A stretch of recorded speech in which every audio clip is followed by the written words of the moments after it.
Boa noite. Me chamo Fabiano e moro em Porto Alegre, no Rio Grande do Sul. Eu não sei bem como explicar o que vi há 10 anos atrás, mas tenho certeza que foi algo vindo do inferno, pois depois daquilo não tive mais uma noite de paz. Hoje sou casado e tenho uma papelaria no centro de Porto Alegre, onde trabalho com minha esposa e minha mãe. Eu fui criado apenas por ela, pois meu pai se separou quando eu era apenas um bebê e foi morar em um município do interior chamado Caçapava do Sul, onde comprou um sítio e criava alguns cavalos. Eu tinha bem pouco contato com ele, quase nenhum para falar a verdade, e um dia recebi a notícia que ele tinha falecido, e eu era o único parente vivo que poderia resolver alguns detalhes do enterro e de algumas posses que ele tinha. Minha mãe não quis ir, pois estava com a saúde debilitada, e acabei tendo que ir sozinho com minha esposa, que na época ainda era minha namorada. Pegamos a estrada por algumas horas e até que enfim eu ia conhecer o meu pai, infelizmente já sem vida.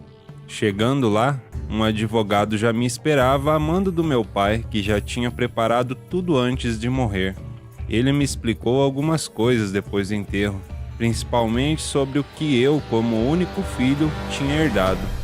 Meu pai tinha deixado sua casa, uma grande quantia em dinheiro e 15 cavalos que eu não tinha nem ideia do valor, só sei que já haviam sido vendidos bem caros.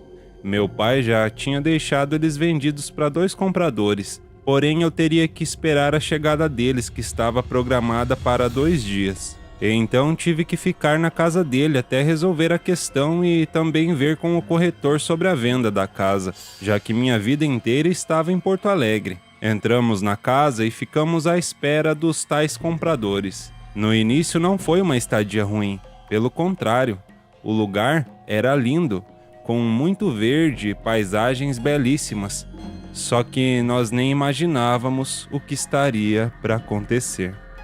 Passamos o resto daquela tarde conhecendo o lugar, que era calmo como uma brisa. A noite chegou trazendo com ela um frio de gelar a espinha. Nós estávamos no quarto tomando um café que tínhamos feito com o resto de pó que ainda tinha lá, quando decidi levantar e ficar olhando pela janela. E só aí percebi o quanto aquele lugar era sinistro à noite. Não sei como meu pai viveu tantos anos ali sozinho. Era realmente macabro. Eu nem percebi o tempo passar, olhando aquela escuridão, e quando vi minha namorada já dormia tranquila na cama. Então decidi ir me deitar também. Só que foi aí que se deu início ao pesadelo.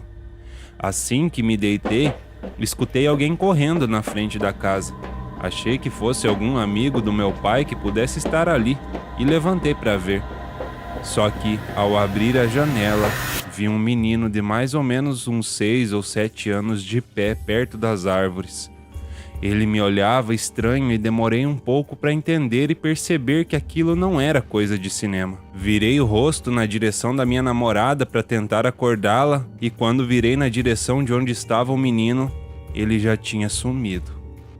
Como eu não acreditava nessas coisas, desci correndo pelas escadas. Abri a porta e fui até lá ver, pois eu tinha certeza que tinha um menino ali. Dei a volta na casa, acendi as luzes que tinham na frente e nada. Era como se ele tivesse evaporado.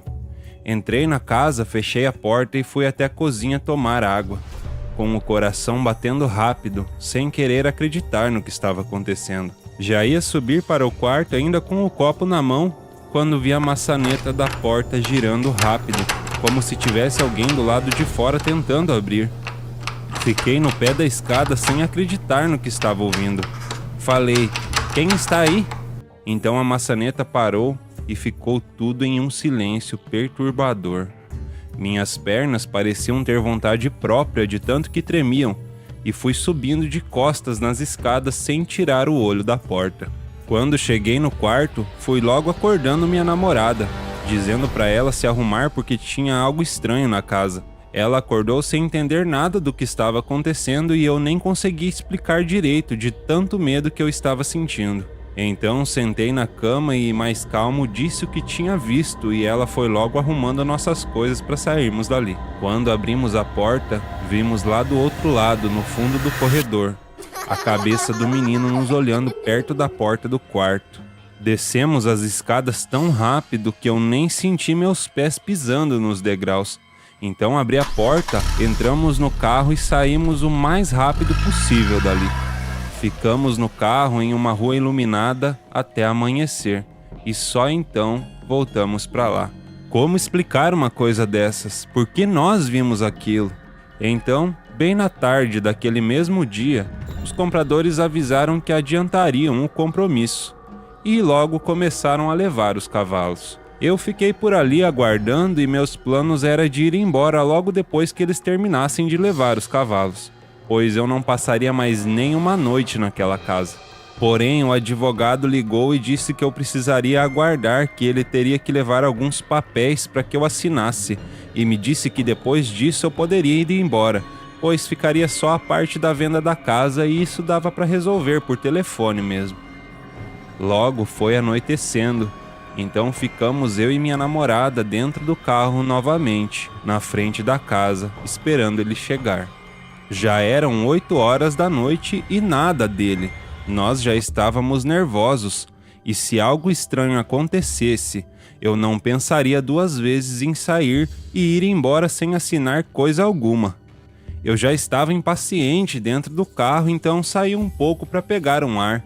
E quando olhei, uma sombra passou na janela de cima, onde ficava o quarto que estávamos na noite passada.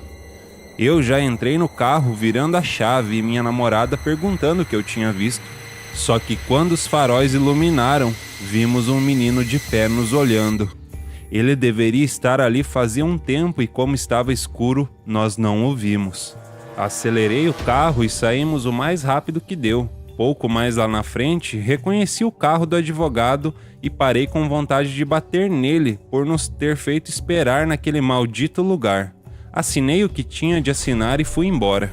Meses depois, a casa foi vendida e nós decidimos fazer caridade com todo o dinheiro da venda. Eu não queria nada que viesse daquele lugar maldito. Não sei se meu pai via o que nós vimos. Também não sei explicar até hoje o que vivemos naquela casa.